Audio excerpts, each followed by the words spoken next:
ब्रजवासियों को पता चल गया कि ठाकुर जी भगवान है। सब ब्रजवासियों ने ठाकुर जी को घेर लिया, बोले लाला तू भगवान है? ठाकुर जी बोले मैं कहता रहूं कि मैं भगवान हूं तब तक तुम मानो ना हो, और अब अपने आप बोल रहे हो कि मैं भगवान हूं। वो लाला सांची बता तू भगवान है? ठाकुर जी बोले हम मैं हूं तो। बोले लाला एक काम करेगा? बोले हाँ, नेक अपने वैकुंठ को दर्शन कराए दे हमें। सब ब्रजवासी बोले अपने वैकुंठ को दर्शन करा दे। ठाकुर जी बोले चलो सबको दिखा के लाऊं, और सब ब्रजवासियों को लेकर के ठाकुर जी वैकुंठ गए। वैकुंठ का दर्शन कर रहे हैं ब्रजवासी। आहा, सुंदर सुंदर अप्सराएं खड़ी हैं, जय विजय पार्षद भगवान के आगे नतमस्तक हो रहे हैं। सूर्य चंद्र आदि सब देवता वहां पर हाथ जोड़ करके खड़े हैं। डुमडुमियां बज रही हैं, नगाड़े बज रहे हैं, ढोल ताशे बज रहे हैं, सुंदर ब्यार बह रही है, सुंदर सुंदर पुष्प वृक्ष आदि नदियां, अद्भुत। भोजन की इच्छा हो गई, 56 भोग प्रकट हो गए। सोने की इच्छा हो गई तो अद्भुत कक्ष प्रकट हो गया। ऐसे सुंदर वैकुंठ का दर्शन किया सब ब्रजवासियों ने, और पूरे वैकुंठ का दर्शन, भोग विलास की सारी सामग्री वहां पर, कोई कमी नहीं है। मधुमंगल श्रीदामा तो बिस्तरन पर कूद कूद के देख रहे हैं, बोले लाला ये तो बहुत जोर के हैं, हम तो यहीं सो जाएं। नदी का जल पान करते हैं, ऐसा शीतल जल महाराज कि पूरा गला से लेके नीचे तक तर हो जाए। प्रसाद ऐसा तो स्वाद आज तक चखा ही नहीं किसी ने, इतना सुंदर प्रसाद। व्यवस्थाएं देख करके सब ब्रजवासी आनंदित हो गए। पूरे वैकुंठ का दर्शन कराया, और वैकुंठ का दर्शन करा करके भगवान ब्रजवासियों से बोले कहो कैसा लगा हमारा वैकुंठ? सब ब्रजवासी बोले लाला बहुत जोर को है, बहुत बढ़िया है। देखियो कैसे तेरे यहां नौकर चाकर काम कर रहे हैं, कैसी अप्सरा घूम रही है, कैसे देवी देवता आदि, कैसी नदी, कैसे पहाड़, कैसे कितना सुंदर। ठाकुर जी बोले अब देखो आप लोगों को पता चल गया कि मैं भगवान हूं और ये वैकुंठ है, अब आप सबके यहीं हम कमरे खुलवा देते हैं, यहीं रह जाओ। जैसे ठाकुर जी ने ये बात की सब ब्रजवासी रोने लगे, पाम पकड़ लिए, लाला तेरे पाम पूज रहे हैं, यहाँ सब सुख होएगा लेकिन फिर भी हम यहाँ ना रह सके, तू हमें वृंदावन ही ले चल। हम रहेंगे तो वृंदावन में ही, दर्शन कर लेंगे, यहाँ को सुख ले लेंगे, सबका चूहे पर रहवे की बात करेगा तो हम वृंदावन ही जाएंगे, हम या वैकुंठ में रह ना सके लाला। आहा, ये ब्रजवासी। तो भगवान को कौन प्रिय है? ठाकुर जी कहते हैं मैं उसके सामने लोक संपदा धर दूं। वो कहता नहीं चाहिए नाथ, आप चाहिए। कुम्मन दास जी का एक प्रसंग याद आ रहा है। कुम्मन दास जी, उनकी गोद में ठाकुर जी खेलते थे। हमारे जैसे पंढरपुर में श्री तुकाराम जी, नामदेव जी, जनाबाई आदि आदि ऐसे अनेक संत ठाकुर जी को रिझाने के लिए प्रकट हुए, ऐसे हमारे गिरिराज जी में, गोवर्धन में अभी 400-500 वर्ष पहले इन्हीं समकालों में अष्ट सखा प्रकट हुए, 8 सखा। उनमें से एक हैं श्री कुम्भन दास। उन कुम्भन दास जी की भक्ति से प्रसन्न होकर ठाकुर जी उनकी गोद में खेलते थे।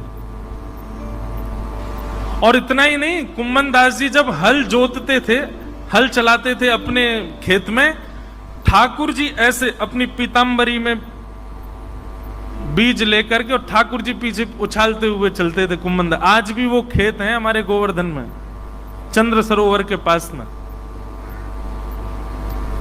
कुम्भन दास जी की गोद में ठाकुर जी बैठे थे और ठाकुर जी कुम्भन दास जी से कुछ चर्चा कर रहे थे।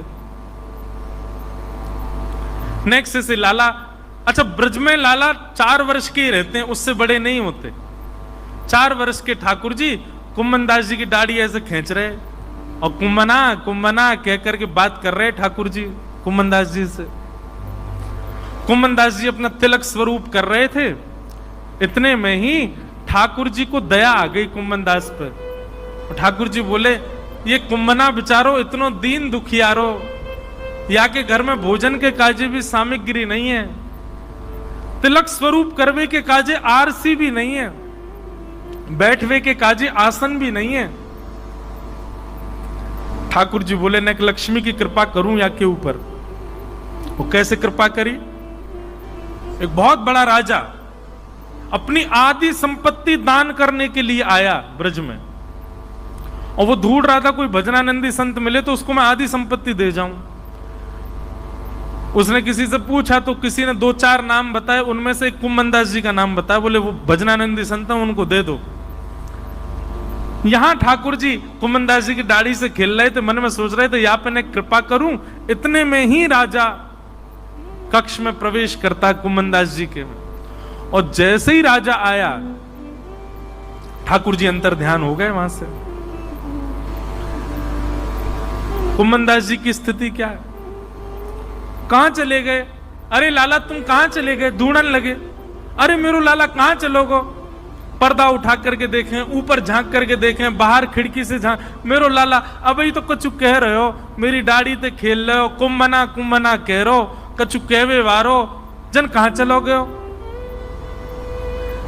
राजा अंदर आया, अंदर आकर के बोला महाराज मैं आपके चरणों में प्रणाम करता हूं, मैं फलानी जगह का राजा हूं, अपनी आधी संपत्ति दान करना चाहता हूं आपके चरणों में।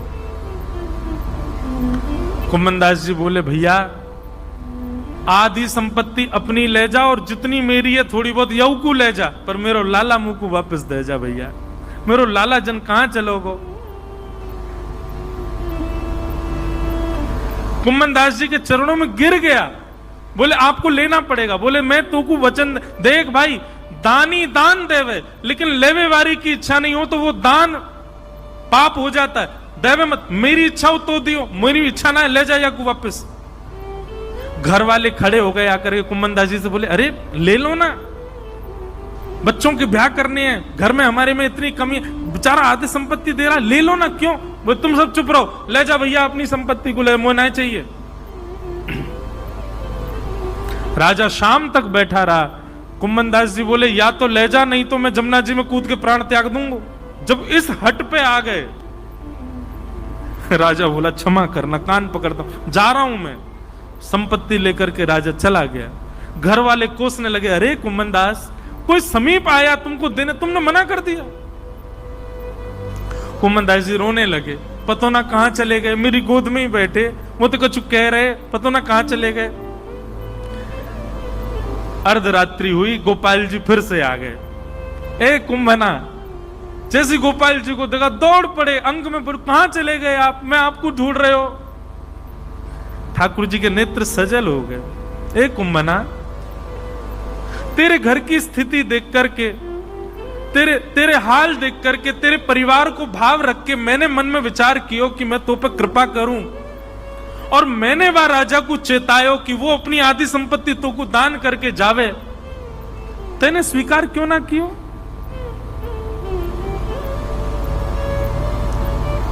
कुम्मनदास जी का उत्तर इतना सुंदर। कुम्मनदास जी कह रहे हैं, बोले जय जय, यदि मैंने संपत्ति ले ली होती तो आप मोसों दोबारा पूछवे मेरे पास नहीं आते। मैंने अस्वीकार करी, यही मेरी गोद में दोबारा बैठे। मैंने लेवे से मना कर दियो, यही मारे आपके मन में चिंता प्रकट भई, और आधी रात आप चले आए। यदि संपत्ति ले ली होती तो आपको भी यूं लगती अब कुम्मनदास ठीक है, वाकू करन दो अपनो काम, आप दूसरी लीला में चले जाते। मेरे लिया सर्व संपत्ति तो आप हो नाथ, आपसे बड़ी संपत्ति मेरे काज कोई नहीं। ये प्रिय हैं ठाकुर जी को। पंडरीनाथ भगवान के वीवीआईपी दर्शन के कार्ड मिल जाएं और तभी कोई घोषणा कर दे पंढरपुर में एक बहुत बड़ा फिल्म सितारा भी आया हुआ है, और जहां आप रुके हो वहीं रुका हुआ है, आपके ऊपर वाले कमरा में रुका है। उससे मिलने का समय भी 8 बजे का है, मंदिर जाने का भी 8 बजे का समय। बताओ क्या करोगे? मंदिर नहीं जाओगे, यहीं तो पड़े हम 7 दिन है, आज तो कल कर लेंगे दर्शन, आज तो उससे मिलने। हम ऐसे हैं, और फिर इसमें भी हम ये चाहते हैं कि ठाकुर जी हमसे प्रेम करें।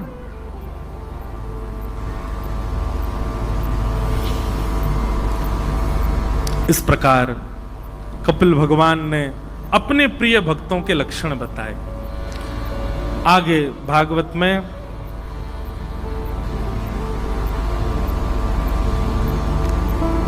ध्रुव जी का प्रसंग सुनाया गया।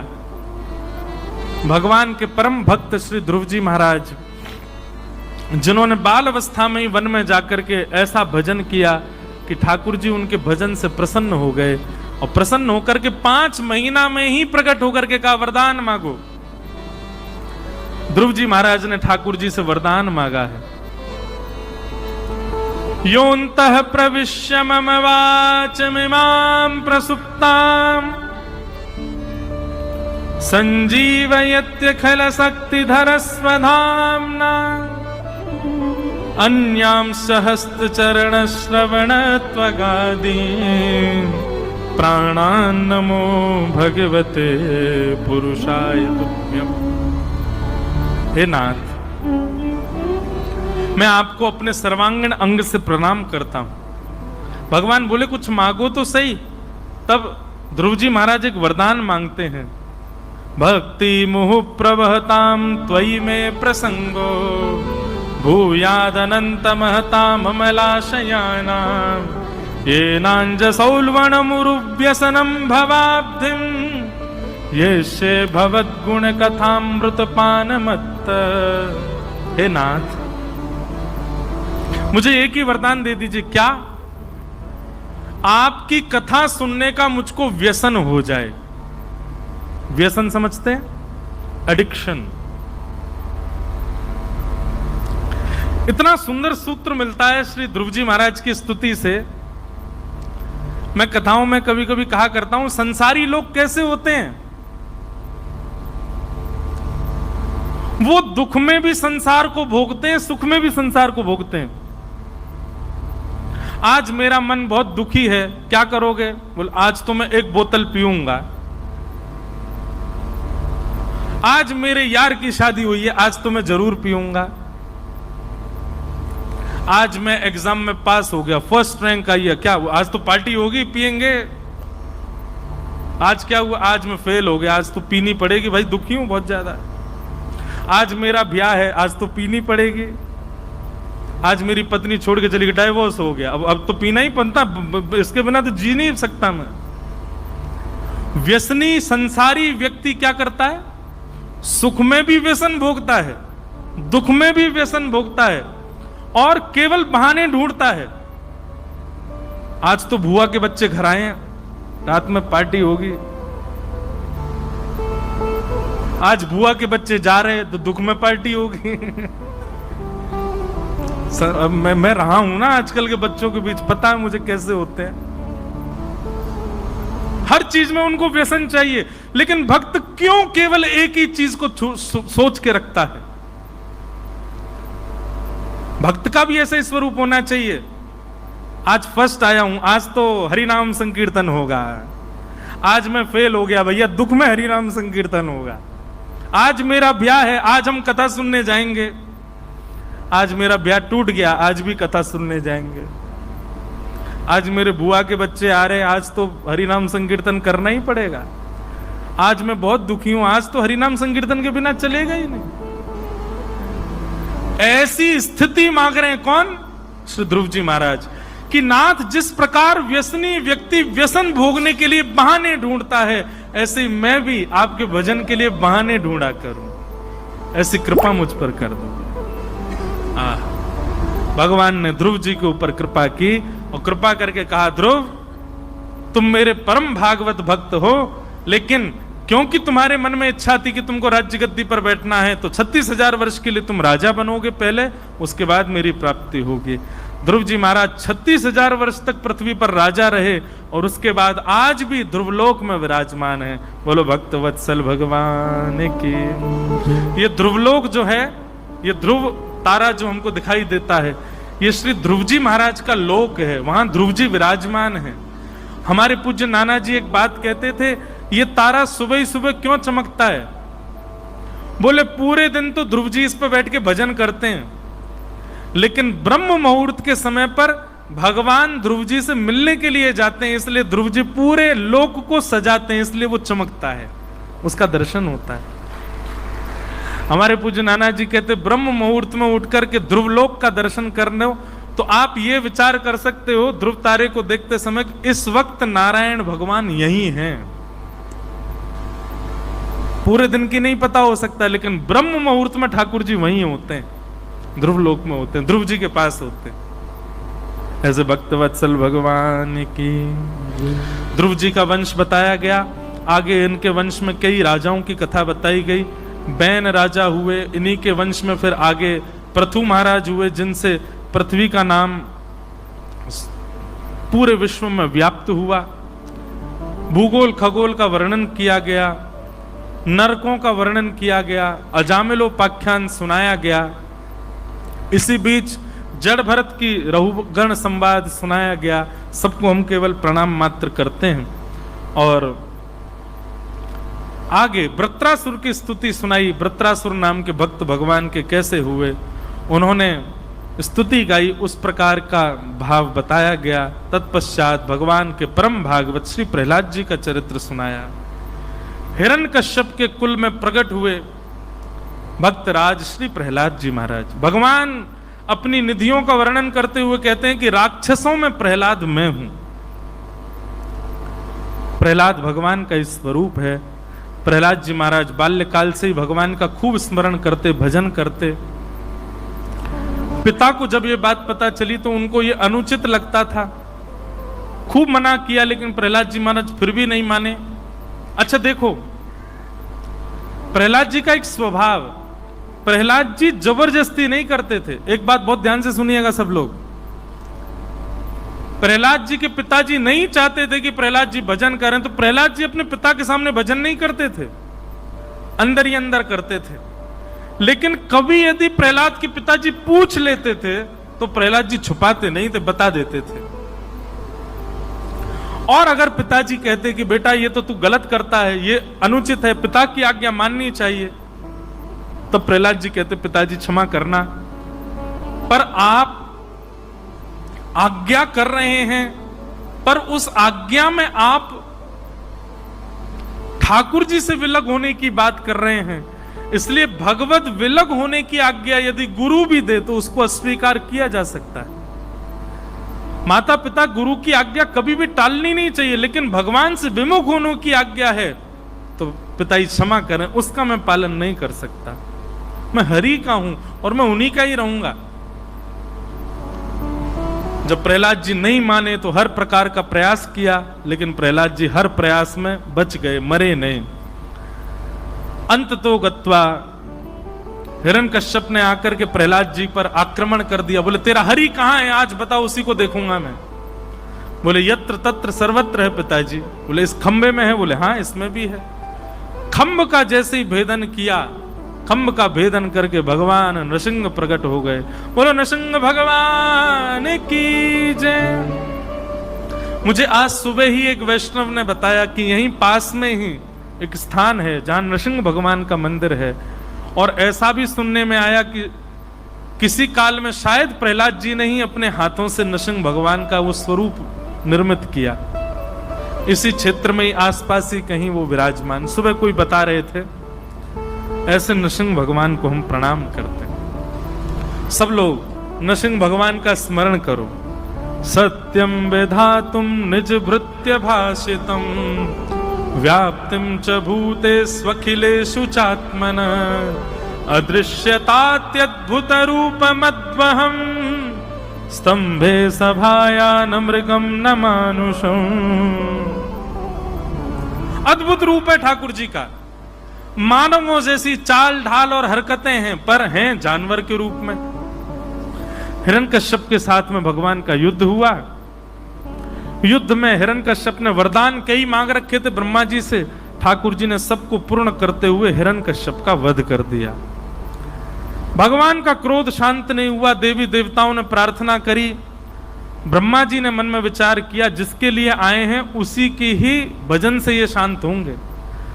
तब ब्रह्मा जी ने प्रहलाद जी से कहा तुम जाके भगवान से प्रार्थना करो। इतनी सुंदर स्तुति है प्रहलाद जी महाराज की। प्रहलाद जी भगवान के सामने गए और भगवान के सामने हाथ जोड़ करके, छोटे से 4 साढ़े 4 वर्ष के प्रहलाद जी, ब्रह्मादय सुरगुणा मुनयोथ सिद्धा सत्य त्वयैकतानमतयो वचसां प्रवाहै नाराधितुं पुरगुणैरधुनापि पिप्रू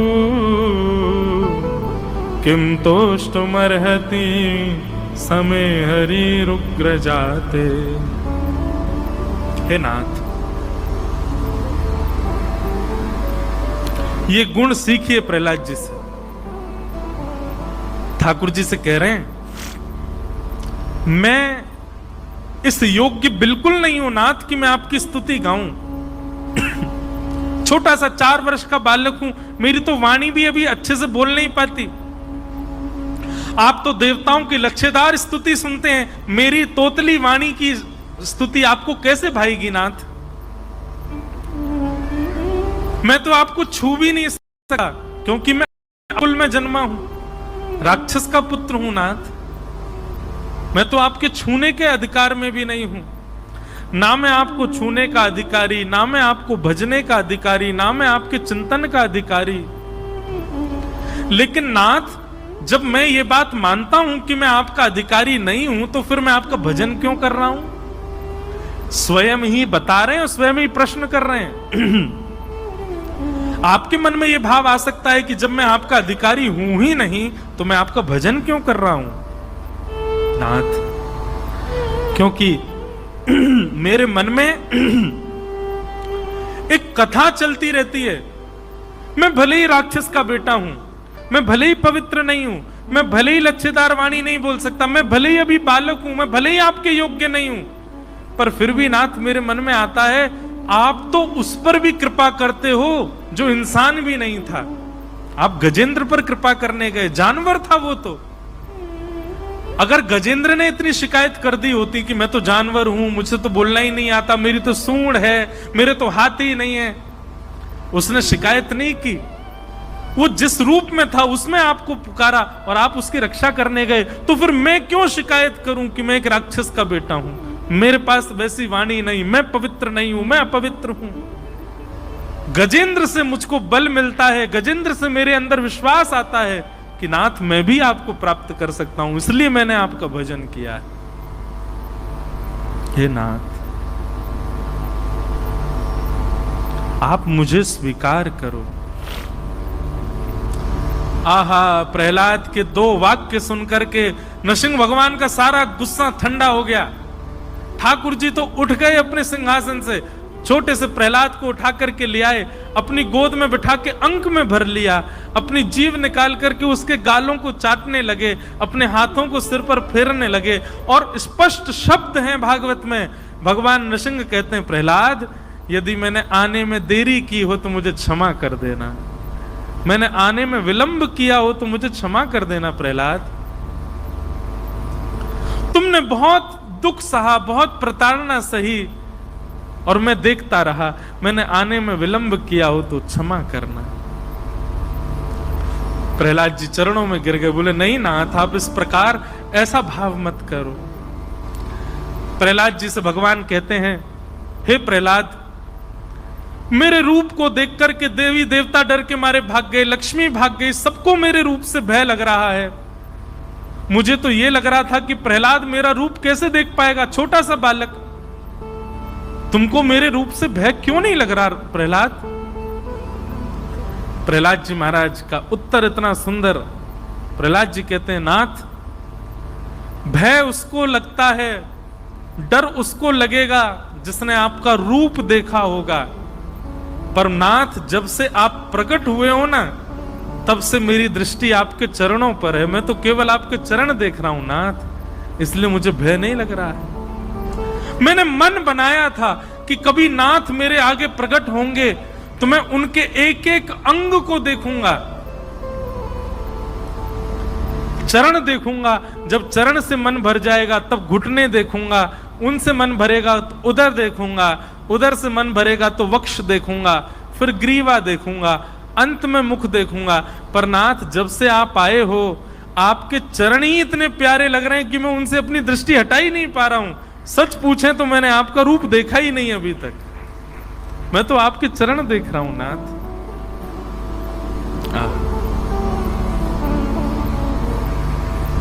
ये जो मीराबाई हैं, मीराबाई, इनके साथ भी तो ऐसी घटना हुई। माधवी नाम की गोपी थी पहले, और इनकी मैया ने इनके ब्याह के समय पढ़ा लिखा करके भेजा। बोले, हे माधवी, तुम जिस वृंदावन में जा रही हो, तुम्हारे पति का सखा है कृष्ण, बस उससे अपना चेहरा बचा करके रखना। माधवी बोली, क्यों? बोले, उसको जो देख लेता है या जिसको वो देख लेता है, वो किसी और का नहीं रहता, फिर उसी का ही रहता है। तुम्हारा पातिव्रत धर्म नष्ट हो जाएगा, सब खत्म हो जाएगा, उसको मुख मत दिखाना अपना। माधवी ने गांठ बांध ली, बोले उसी को मुख नहीं दिखाऊंगी। ठाकुर जी के सखा का ब्याह हुआ। अब महाराज जैसे ही सखा अपनी दुल्हन लेके आया, ठाकुर जी को खबर पड़ी, ओ मेरो सखा ब्याह करके आयो है। मैया से पहले तो लड़े जाके, बोले मैया देख, मेरे सखान के ब्याह है गए, मैं अबो कुआरो बैठा हूं तेरे घर में। मैया बोली, लाला तू 3.5 बरस को, अभी नेक्स्ट 100 है को, तेरा ब्याह कैसे कराऊं? बोले मैया 3.5 बरस को, अब ही ना करावेगी तो बुढ़ापे में करावेगी। अब मैं दिन ब दिन बूढ़ा है तो जा रहा हूं, मैया मेरो ब्याह कराए जल्दी। और देख मैया, तेने अगर मेरो ब्याह नहीं करायो तो मेरो एक सखा ब्याह करके आ रहा हूं, मैं बाकी बहुए ले आऊंगा घर पे, वही को रख लूंगा। ठाकुर जी की मधुर लीला। इतने में श्रीधामा मधुमंगल आए, बोले लाला जल्दी चल, देख हमारो सखा ब्याह करके आयो, नई नई बहू आई है। ओहो, ठाकुर जी तो बढ़िया सज धज के, 3.5 वर्ष के छोटे से हैं अभी, अपने घुंघराले से केशन को संवार करके, बढ़िया सुंदर से बन करके, केसर चंदन लगा करके, लइयो रे श्रीदामा दर्पण कैसा लग रहा हूं? बोले तू ही दूल्हा लग रहा है, चलो भाभी देख के आम। और ठाकुर जी पहुंच गए। महाराज बीच मार्ग में ही टोली रोक दी, डोली लेके आया सखा। अरे भैया, तो को तेरे ब्याह की खूब खूब बधाई हो। और भाभी कहाँ हमारी? बोले पीछे बैठी है, डोली में बैठी है। वो देख लूं मैं? बोले हाँ देख ले। सोई ठाकुर जी पहुंच गए। अच्छा, बाहर से सखा ने आवाज कर दी, अरे सुनो, तुम्हारे सबसे छोटे देवर श्री कृष्ण आए हैं, मुख दिखाओ। और कृष्ण नाम सुनते ही वो तो घबरा गई, बोले ये तो वही है जिसकी मैया ने मना किया था। घूंघट लंबा करके और कस के पकड़ करके माधवी बैठ गई, बोले इसको तो मुख ही नहीं दिखाना है। ठाकुर जी भीतर पहुंच गए। भाभी इन्हें दिखाई दो कैसो मोड़ो है आपको, इन्हें दिखाई तो दो कैसा रूप है आपको, आपके नेत्र कैसे, नासिका कैसी। माधवी तो अपना और कस के पकड़ेगी, कहीं जबरदस्ती नहीं खोलते। ठाकुर जी हाथ जोड़ रहे हैं, मनुहार कर रहे हैं, बोले नेक तो मोड़ो दिखाई दो। अच्छा मैं आपके पामन में बैठ जाऊं, पाम दबाए दूं? पाम पीछे कर लिए माधवी ने। ठाकुर जी से भयभीत हो रही है, मैया ने मना किया है कि कहीं से भी उसको दिख मत जाइयो। ठाकुर जी ने खूब मनोहार करी, लेकिन माधवी नहीं दिखी। ठाकुर जी पहले तो अपने बाल रूप में रहे, उसके बाद पर ब्रह्म रूप में आ गए। बोले तो पतो ना है मेरो रूप देखवे के काजे, बड़े बड़े योगी, बड़े बड़े ज्ञानी, बड़े बड़े ध्यानी तपस्या करें तब जाके मेरो रूप दिखे, और तू मेरे आगे मुंह छुपाए के बैठी है। जा, आज तू अपना मुख मोयना दिखा रही है, मैं भी तो कुछ श्राप दे रहा हूं, तू भी मेरो मुख देखवे के काजे तड़पेगी, और एक जन्म तक तो को एक युग तक प्रतीक्षा करनी पड़ेगी मुख को देखवे के काजे। माधवी बोली जा जा, मोह भी ना देखनो तो है, चलो जा जा। ठाकुर जी चले गए। अब गोपियां सब कृष्ण की चर्चा करती हैं, कृष्ण की बातें बताती हैं। माधवी कहती है उसकी बातें मत किया करो मेरे आगे। सब गोपी कहती हैं अभी तूने उसको देखा नहीं है।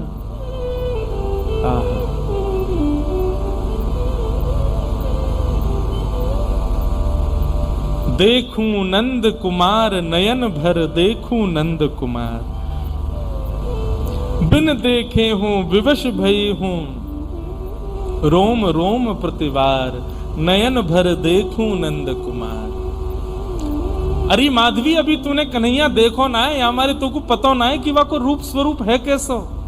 एक बार देख लेगी ना, ऐसो सुंदर, ऐसो कोमल, ऐसो प्यारो। आज 7 वर्ष के जब ठाकुर जी हुए, इंद्र पूजन के लिए सब ब्रजवासी तैयार हो रहे थे, ठाकुर जी सबको गिरिराज जी लेकर के गए। और जब इंद्र ने वर्षा की तो भगवान ने 7 कोस लंबे चौड़े गिरिराज पर्वत को अपनी कन्नी उंगली पर धारण किया। हल्ला होने लगा, अरे नंद जी के लाला ने पर्वत उठा लियो, नंद जी के लाला ने गिरिराज जी उठा लिए। तब माधवी के मन में बात आई, वही कृष्ण इतना बड़ा पर्वत उठा लिया, ऐसा परिक्रम, ऐसा पराक्रम कैसे आ सकता है एक छोटे से बालक में, मैं भी तो देखूं। और जैसे ही देखने के लिए गई, घूंघट ऊपर करके ठाकुर जी को देखना चाहा, ओझल हो गए भगवान, अदृश्य हो गए। एक क्षण के लिए ठाकुर जी के गिरधर स्वरूप का दर्शन किया, उसके बाद दिखे ही नहीं ठाकुर जी। आंखों में जैसे मानो पानी आ गया हो, धुंधलापन आ गया हो। तब उसे समझ आया, बोले ओहो, ये तो साक्षात परब्रह्म है, ये तो साक्षात ईश्वर है, जिनसे मुख छुपाना चाहिए था संसार, उनको तो मैंने दिखाया, और जिनको दिखाना चाहिए था उनसे छुपा लिया। मीरा माधवी गई, चरणों में रुदन करने लगी, नाथ मुझे क्षमा कर दो, मैं पहचान नहीं पाई आपको, मुझे अपना रूप दिखा दो ना नाथ। भगवान बोले, ना अब तो को प्रतीक्षा करनी पड़ेगी, और 1 युग तक प्रतीक्षा करनी पड़ेगी। अच्छा एक बात बताओ, क्या भगवान दंड देते हैं? नहीं, भगवान कभी दंड नहीं देते, पर ठाकुर जी हमेशा घिरे रहते हैं कई योग मायाओं के बीच में। आपका जब अपराध बनता है ना, तो वो जो योगिनी शक्तियां ठाकुर जी के आसपास रहती हैं, ये देवताओं की शक्तियां जो आसपास रहती हैं, पंच देव जो ठाकुर जी के आसपास रहते हैं, ये दंड देते हैं, ठाकुर जी दंड नहीं देते। ठाकुर जी तो परम दयालु हैं। लेकिन आपका अपराध जब बनता है ना, तो आसपास रहने वाले ठाकुर जी की शक्तियां, आसपास रहने वाले पंचदेव, ये आपकी गलतियों को परख करके फिर आपके कर्मानुसार दंड देते हैं। भगवान ने कहा, अब तो 1 युग तक प्रतीक्षा करनी पड़ेगी। कलयुग में हे माधवी, तुम ही मीरा बन के आओगे, और तुम्हारे गांव में हम एक संत के माध्यम से आएंगे मूर्ति रूप में। हमारे रूप को देखते ही तुमको ये सारी घटना याद आ जाएगी कि तुम पूर्व जन्म की माधवी नाम की एक गोपी थी, मुझसे मुख छुपाने की वजह से मैंने श्राप दिया, आदि आदि ये सब भाव तुम्हारे मन में आएंगे। तब उन संत से तुम मुझको मांगोगी, तब मैं तुम्हारे पास आऊंगा, तब तक प्रतीक्षा करो। और वही माधवी कलयुग में जब मीरा बन करके आई, तब श्री कृष्ण मिले। तो ठाकुर जी का रूप कैसा है?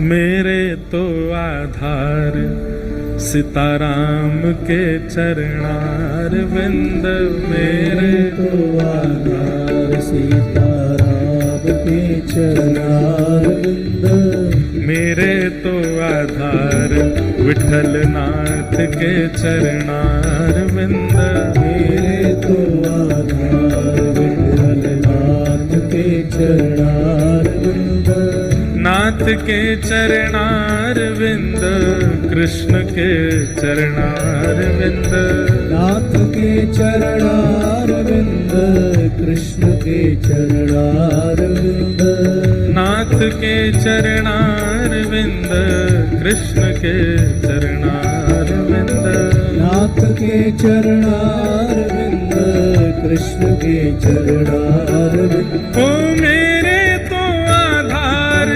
पंडरीनाथ के चरणार विंद, मेरे तो आधार पंडरीनाथ के चरणार विंद, हाँ मेरे तो आधार विठलनाथ के चरणार विंद, मेरे तो आधार विठलनाथ के चरणार विंद, नाथ के चरणारविंद, माधव के चरणारविंद, नाथ के चरणारविंद, माधव के चरणारविंद। ओ मेरे तो आधार सीताराम के चरणारविंद, मेरे तो आधार सीताराम के चरणारविंद।